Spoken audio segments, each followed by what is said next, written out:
Traces de la vie au Moyen-Âge, l'architecture médiévale. Au Xe siècle, le royaume de France est divisé en fiefs dirigés par des seigneurs. La plupart d'entre eux cherchent à devenir plus puissants en agrandissant leur domaine. C'est pourquoi, au Moyen-Âge, les conflits sont fréquents. Pour se protéger, les seigneurs construisent des châteaux forts. Au début, ces châteaux ne sont qu'une simple tour en bois construite sur une butte ou une colline et entourée d'une palissade. C'est la motte castrale. Rapide à construire, elle offre une véritable protection aux seigneurs et aux habitants contre les pillages. Les bâtiments nécessaires à la vie des soldats et du seigneur sont construits au pied de la motte castrale. Mais cette construction faite de bois est très vulnérable au feu. Elle ne résiste ni aux attaques d'une armée puissante, ni à un long siège. À partir du XIIe siècle, les châteaux construits en pierre sont beaucoup plus solides. Ils s'organisent autour d'une haute tour de pierre appelée le donjon.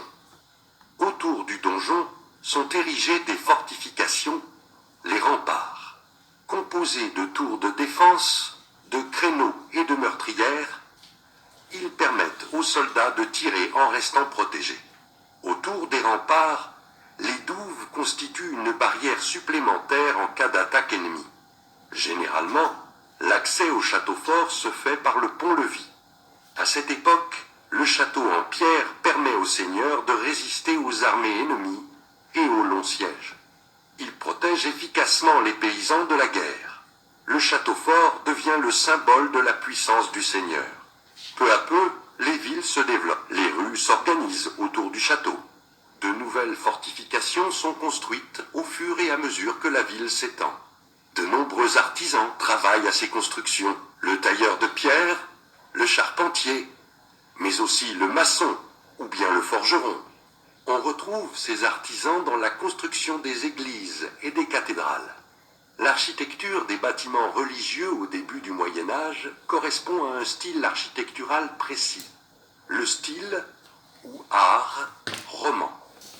L'art roman se caractérise par des murs épais et des contreforts permettant des constructions élevées, de petites ouvertures arrondies. À partir du XIIe siècle, la puissance de Dieu est glorifiée dans la construction d'églises et de cathédrales de plus en plus hautes.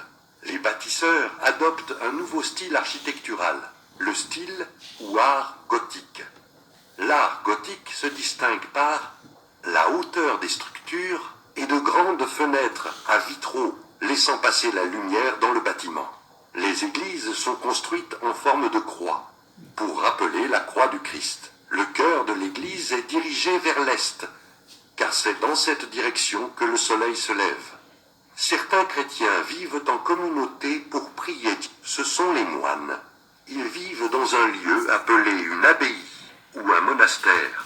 L'abbaye est souvent composée d'un cloître, d'une église, d'un réfectoire et d'un dortoir.